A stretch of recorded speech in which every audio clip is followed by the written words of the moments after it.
Hello everybody, welcome back to the show. Before I get started on today's episode, I want to make one correction that I discovered by accident that I didn't know about. This is the Ender IO Enchanter.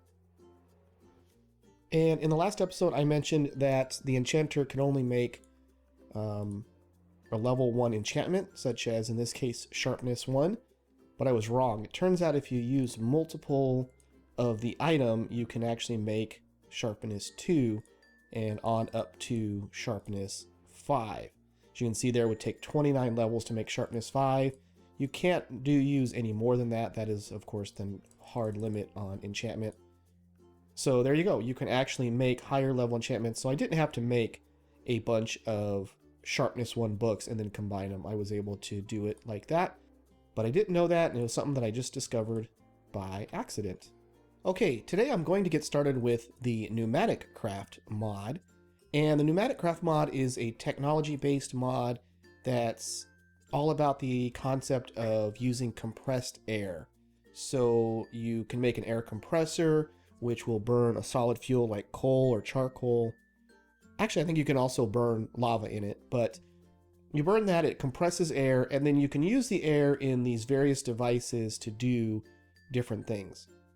Now, the first thing we need is a bunch of compressed iron. Just about everything in this mod requires compressed iron to be made. Now, there are two ways to get compressed iron. The best way to get compressed iron is by making a pressure chamber, which is a multi-block structure. But that actually requires compressed iron in order to do that, to make those. So the other way to get compressed iron is to blow it up. So what I'm going to do is I'm going to take a stack of iron ingots and I'm going to throw it in here like that. Take this TNT and blow it up.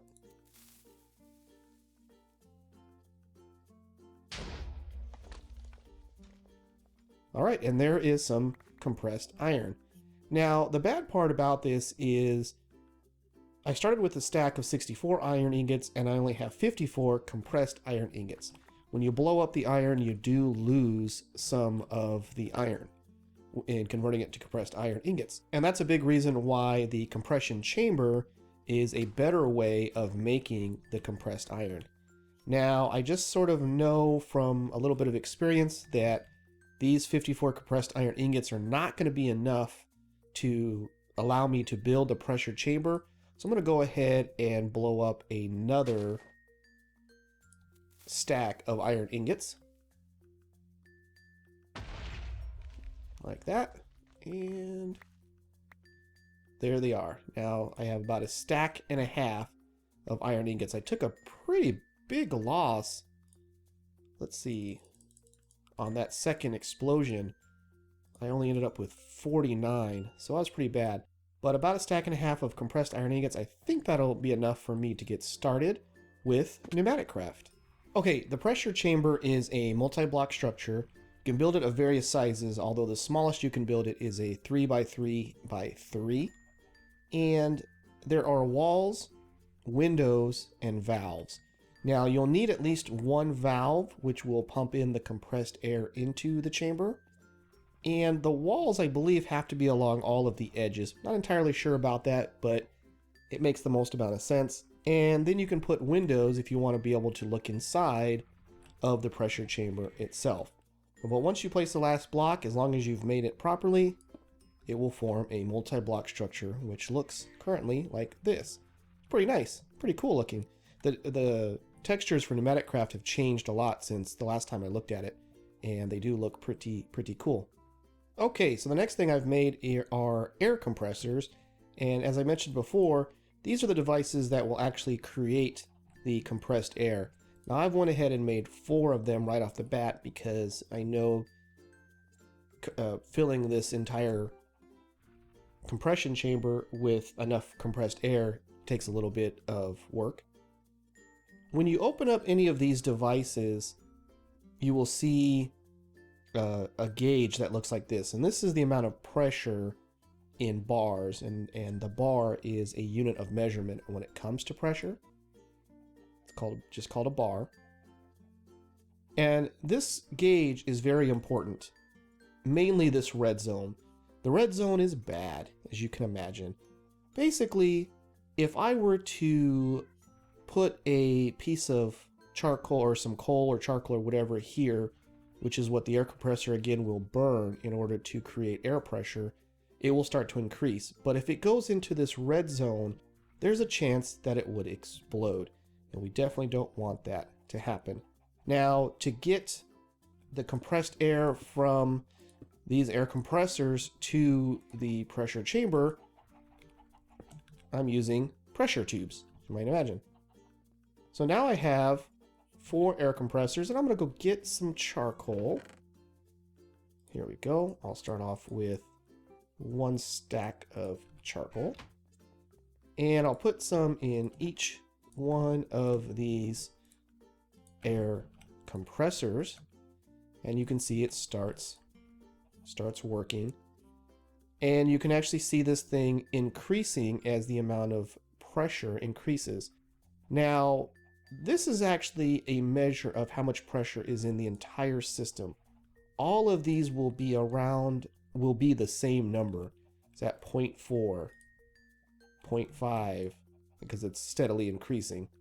But because of the way compressed air works, the air pressure in the entire system that's connected together is always the same. So as this gets up to 1, so does this. So do all of these. They have the same amount of air pressure. The other thing that's nice is if we decide to stop burning the charcoal, take it out like that, you will see it will finish burning up the charcoal that was already in there. And now as you can see, I'm holding steady here at about 1 bar of pressure, and that will not change. Compressed air doesn't, this is like a closed system. The compressed air doesn't leak out of the system for no reason. So if I have 1 bar of pressure, I will always have 1 bar of pressure. So that is something that is pretty nice as well. Now, there is a definite flaw in the system here, and that is this compression chamber is what is used to make compressed iron, which I'm going to need to make more of it. You can see of the 2 stacks of regular iron that I blew up earlier, I'm down already to 9 pieces left, just in making this pressure chamber, these pressure tubes, and these air compressors. Now, there is a... I thought there was a list of recipes, but there may not be. I just click on this. All right, so this will show you the recipes. For example, if I have 8 blocks of coal, now this is again the pressure gauge.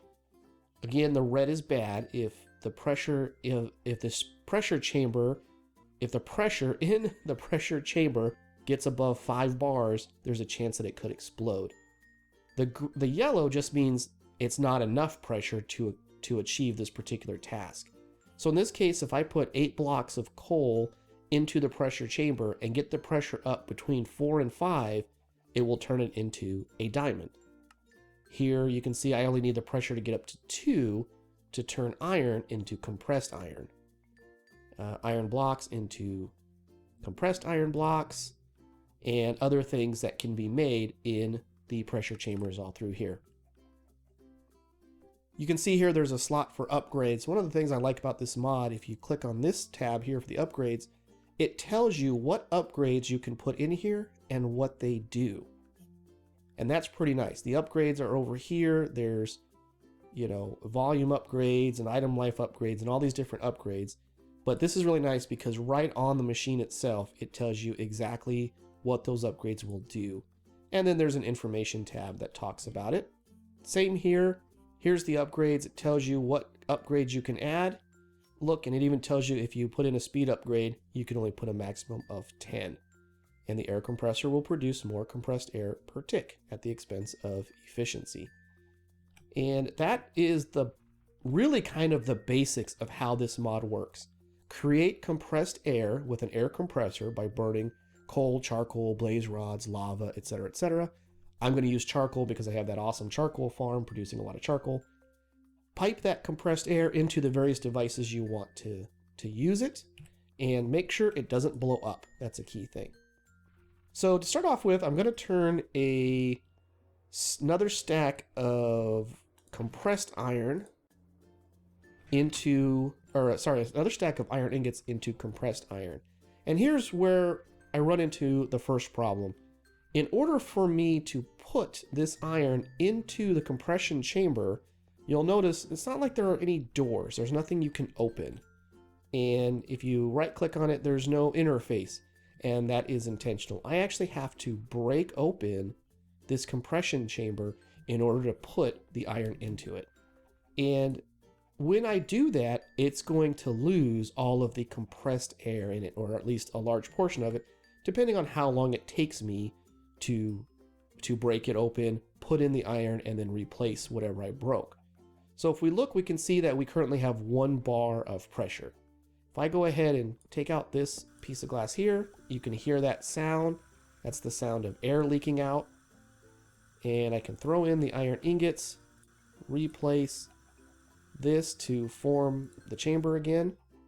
And now if we look, you can see I'm down to this many, this many, 0.4 bars of pressure, which now you can see the recipe is showed here, that when I showed the recipe here, as I mentioned, I would need at least 2 bars of pressure to turn iron into compressed iron. And now that's showing on here. I need 2 bars of pressure, and I'm at about a half a bar of pressure. So I'm going to go ahead and place charcoal back into the air compressors, like so. And those will work to start increasing the pressure. And I need to get the pressure up to 2 bars in order to finish, in order to get this compression chamber up to the right amount of pressure. Now, there is a problem. Those iron ingots that are inside the pressure chamber, they're not guaranteed to stay there. They are under the same 5-minute despawning problem that can occur whenever you drop items out just anywhere, around. So it's a sort of a balancing act that you have to go through of breaking this chamber wall, putting items into it, recreating it, and then getting the pressure up to the right amount without blowing it up. And I'm going to need some more fuel, so I'm going to go ahead and do that now, like so. All within 5 minutes, or your items will despawn. So I'm getting close. As you can see, I'm at 1.8 bar, almost at 1.9 bar, and almost at 2.0 bars. And as soon as I get to 2 bars, you'll start to see these iron ingots look like they start dancing around. There you go. They start popping and dancing around. To me, it looks like popcorn popping for some reason. And those iron ingots are being turned into compressed iron ingots.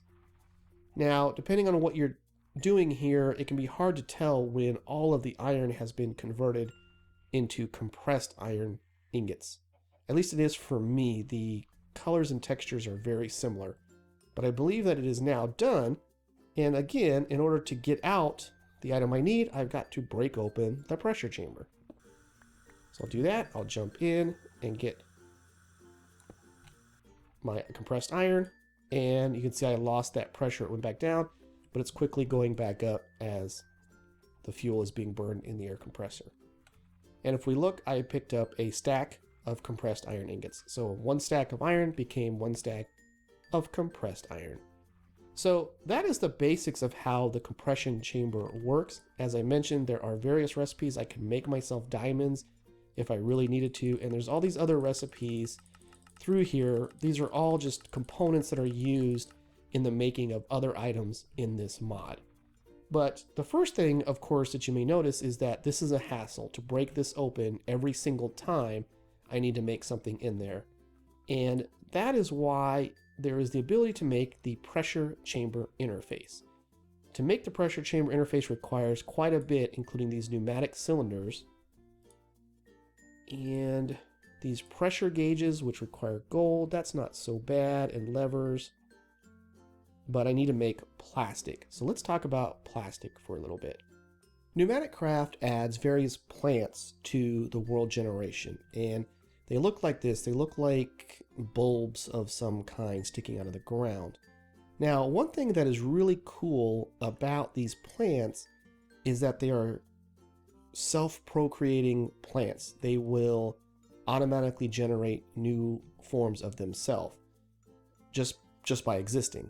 I'm going to show how that would work if I use bone meal on it. In this particular case, you can see it shot up some seeds up into the air, and then those seeds dance around and hope to try to find a place where they can plant themselves.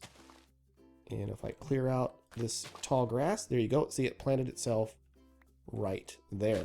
So if I mature this one with bone meal, you can see it shot up, and that one actually went into my inventory, but let me do it again. There it is. It's bouncing around. And there you go. It landed and it planted itself into the ground. So now I am making that happen with bone meal, but they will actually do that on their own. And these particular seeds are called, there we go, repulsion plant seeds. There are different kinds of seeds added, or these plants added by PneumaticCraft. Looks like there are about 14 different ones. And they procreate themselves in various ways, as you can see in this particular case. Shoots it up into the air, and when that seed lands, if it finds a blank space, it will plant itself in the ground. Which I think is pretty neat. I think it's neat to have these self-procreating plants.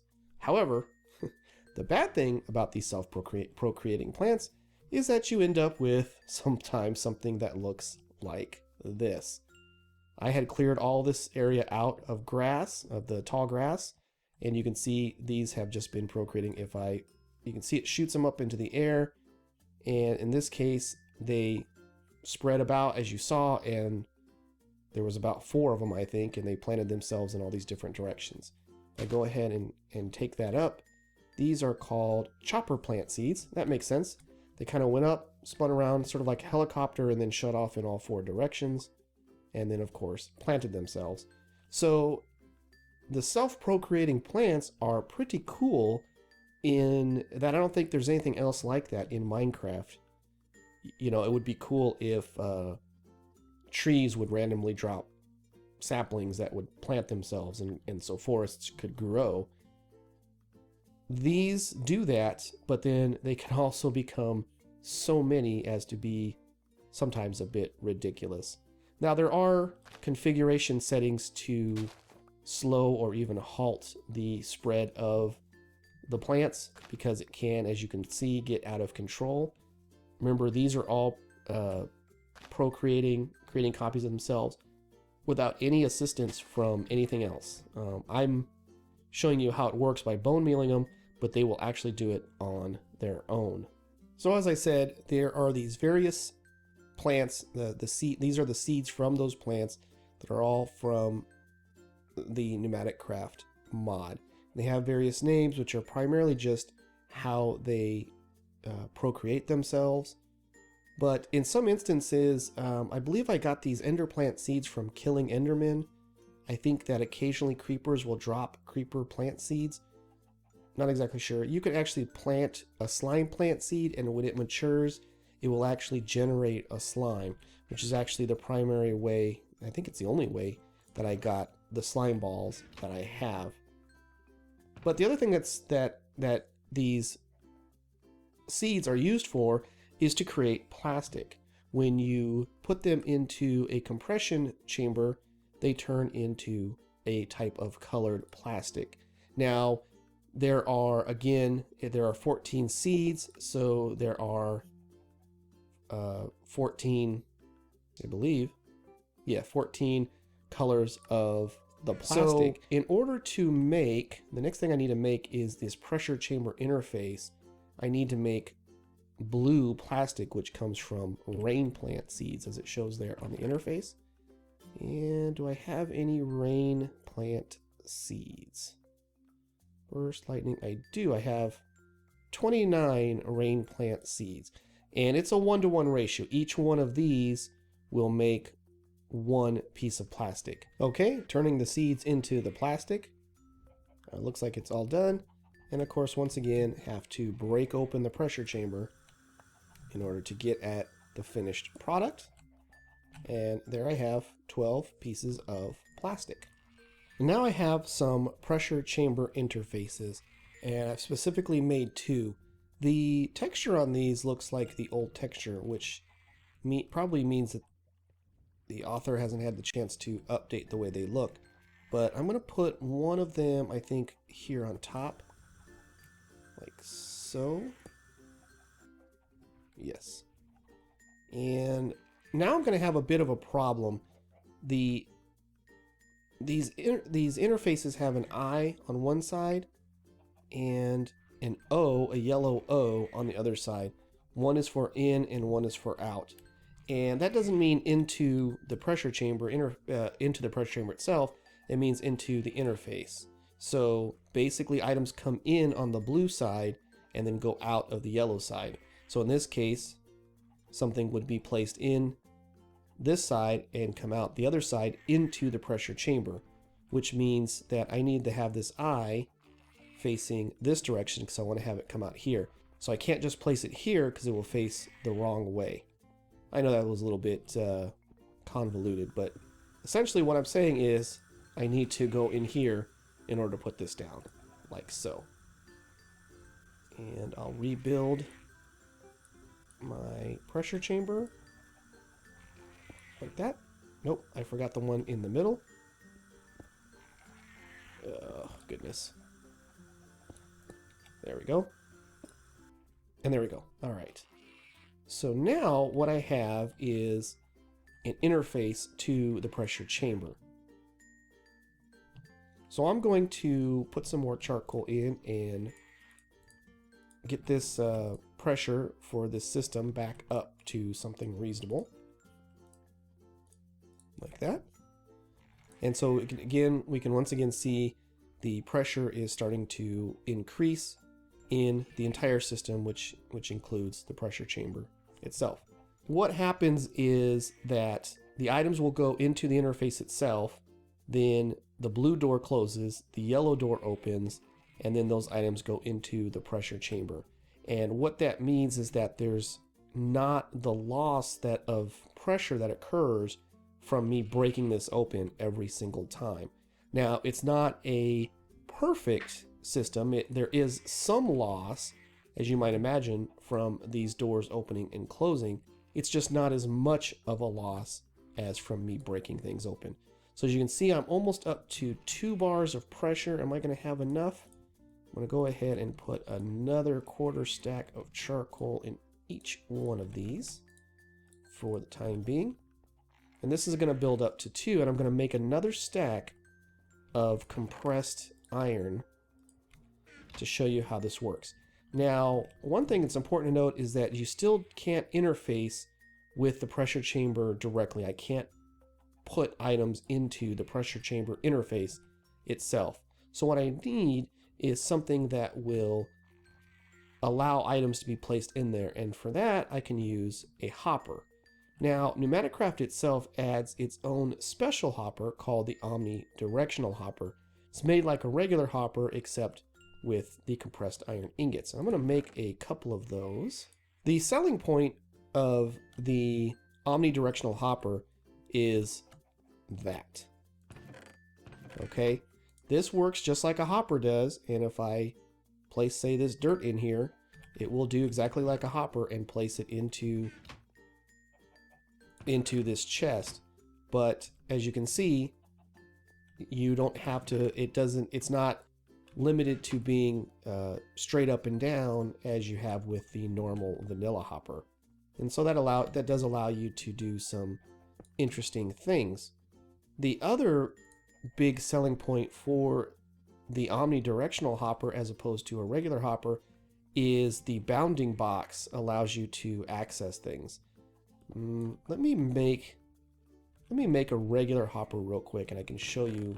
Okay, so here we have the regular vanilla hopper. I'm going to put that down facing into the pressure chamber interface. Now, I can't access the pressure chamber interface. I'm trying to here, but when I do so, I'm going to access the hopper every single time. Take that out, put in the omnidirectional hopper. Oops, faced it the wrong way. Put down the omnidirectional hopper. And now you can see I can access the pressure chamber interface underneath it. Minor thing, but it can really make a difference. Let's say that I want to make... Ooh, look how close I am to... I almost got to the danger point there. I'm right at the right spot. So I want to make some... As I said, I wanted to make another stack of compressed iron ingots. So I can put iron into this omnidirectional hopper. I'm going to put in, say, a quarter of a stack. And what'll happen, you can hear it kind of sounding off. And if we look at it, you'll see that the blue door opens, an iron ingot goes in to the interface, the yellow door opens, and then that iron ingot goes into the pressure chamber itself. On the other side, you have the exact opposite happening. As I said, with this interface, the things were going in and they're going in one at a time. Then they drop down into the pressure chamber itself. Then that door opens. You can see that here. That door opens. The item comes out, and then it comes back out here. And so it goes into here. So this is turning things into compressed iron. Now you'll see that I am losing pressure. As I said, those doors opening and closing do cause some loss of pressure. It's not anywhere near as much loss of pressure as when I had to break things open, but there is a loss of pressure, and so it's important to remember that this is not an infinite system of some kind. Now, these pressure chamber interfaces can be upgraded to help with that. One of them is the only upgrade it takes is the speed upgrade, and it shows you here what that means. Put in speed upgrades, and these doors will open and close faster, meaning you will have even less loss of air as the doors open. And I have 10 compressed iron. I have no idea what happened to the other 6 compressed iron, but presumably it worked. So the pressure chamber interface is a very important part of the pressure chamber. You'll want those because it will... Technically, I guess you don't need it, but without it, you're going to have a real tough time. Especially when you have these recipes that require you getting up to 4 bars and maintaining that. Sometimes if you have to break it open and start over, it's going to take a lot to get up to that pressure. The other thing you can do with the pressure chamber is add this item life upgrade. And by putting that in there, then that will assure that the items in there don't despawn. And so obviously that can be something very important to have, to make sure that you don't actually lose items from being in there too long. Okay, this episode is get to be on the long side, so I'm going to cut it here. There's some more that I recorded talking about some more items with PneumaticCraft, but I'm going to go ahead and blend that into my next episode. But that's going to do it for this particular episode. I hope you enjoyed it. As always, thank you so much for joining me, and I'll see you next time.